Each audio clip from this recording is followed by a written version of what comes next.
So, Boyd, you talk about James Rouse as being a person of vision, and indeed in the book you write quite a bit about that this was a person that was more than a developer. He was a visionary, and you go to lengths to describe what he strived to do to understand about Wye Island, how he thought about its environment and sustaining that environment.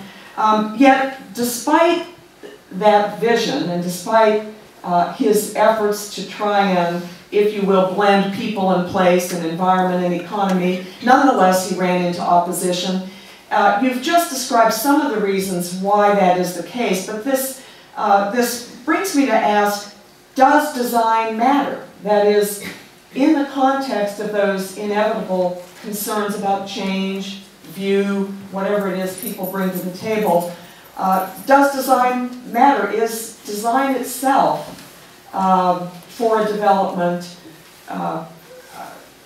can a design actually overcome those kinds of resistances to change? Well, they should.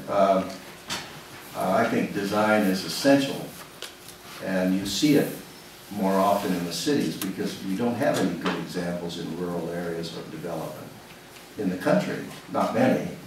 I'm hard-pressed to point to someone and say, no, this is what you should see in good development. It's everybody's idea of what is good development. Trouble is, as Americans, I think we have this habit of just doing what we've always done. And the Eastern Shore is no different than any place else. You have the ugly strip development along the highways. I mean, it's lousy economically, it chokes traffic, it's usually pretty tacky in design, but it may provide a place to pick up wrenches or decoys or whatever happens to be the business. So it just happens. And because people are used to that, they don't rise up against it. The big box development have developed their own opposition because they are big boxes. And people have, in some communities, have begun to understand how that can drain a small community. And we see it in Dodgeville, Wisconsin, where big Walmart comes in, sets up camp outside of town, and now we've lost the hardware store in town, and other little businesses are shrinking. But the question has to do with design.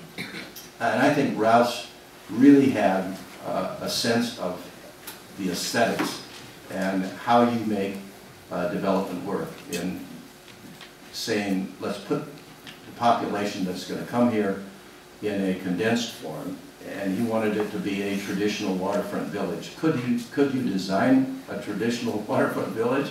Well, you could physically make it look that way, but as many people pointed out, it's going to be people with money that are going to be living in these condos. They're not going to be watermen that can afford it.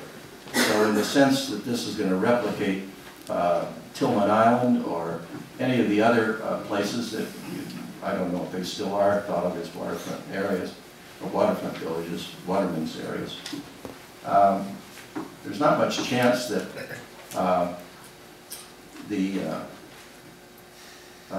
you can make it like it was. But it could be beautiful. It could echo the traditions of the community physically, and it could do it in a sensible development way. And Rouse had all the ingredients for that.